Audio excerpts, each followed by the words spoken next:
வணக்கம் நண்பர்களே. ஏவல் கோளாறு இருக்குது அப்படின்னா, செய்வன கோளாறு ஏவல் கோளாறு இருக்குதுன்னா அது எப்படி கண்டுபிடிக்கிறது? இதற்கான முறையை சொல்கிறேன். இது மாதிரி இருந்துச்சுன்னா கண்டிப்பாக அது செய்வன கோளாறு ஏவல் கோளாறு தான். அதுக்கு என்னென்ன பிரச்சனை வரும் அப்படின்னா, நீங்கள் ஒரு தொழில் செய்கிறீங்க அப்படின்னா, நீங்கள் தொட்டதெல்லாம் நஷ்டத்துலேயே முடியும். தொழில் ரொம்ப நஷ்டம் ஆகும். குடும்பத்தில் அடிக்கடி சண்டை சச்சரவு வரும். அப்புறம் இனி ஒரு சிலருக்கு அமாவாசை பௌர்ணமி ஆனால் கை கால் ரொம்ப குடைச்சல் குடையும். இனி ஒரு சிலருக்குலாம் டெய்லியுமே கூட குடைச்சல் கை கால் எரிச்சல் வரும். நீங்கள் ஒரு ஆடு மாடு வளர்த்துறீங்க அப்படின்னா அது செத்து செத்து போகும்.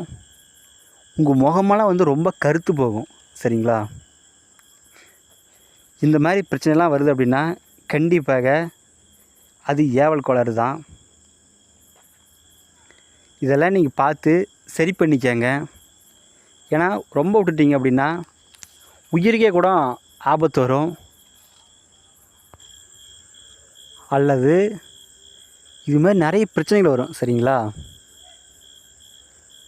இதெல்லாம் இருந்துச்சு அப்படின்னா உங்களுக்கு தெரிஞ்ச ஒரு நல்ல மாந்திரீகவாதியை பார்த்து நீங்கள் சரி பண்ணிக்கங்க.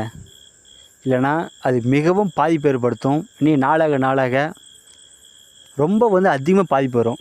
நீங்கள் ஆரம்பத்திலே இதெல்லாம் நடக்கும்போதே நீங்கள் சரி பண்ணிட்டீங்க அப்படின்னா உங்களுக்கு ரொம்ப சிம்பிளாக போயிடும். சரிங்களா? இந்த வீடியோ பிடிச்சிருந்தா எல்லா இடத்துக்கும் ஷேர் பண்ணுங்கள், சப்ஸ்கிரைப் பண்ணுங்கள். மாந்திரீகத்தில் உங்களுக்கு எந்த டவுட்டாக இருந்தாலும் சரி எனக்கு நீங்கள் ஃபோன் பண்ணி கேளுங்க, நான் கண்டிப்பாக சொல்கிறேன்.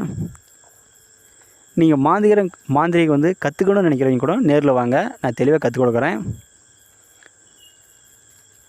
அடுத்தடுத்து நல்ல வீடியோ நான் போடுறேன். நன்றிங்க.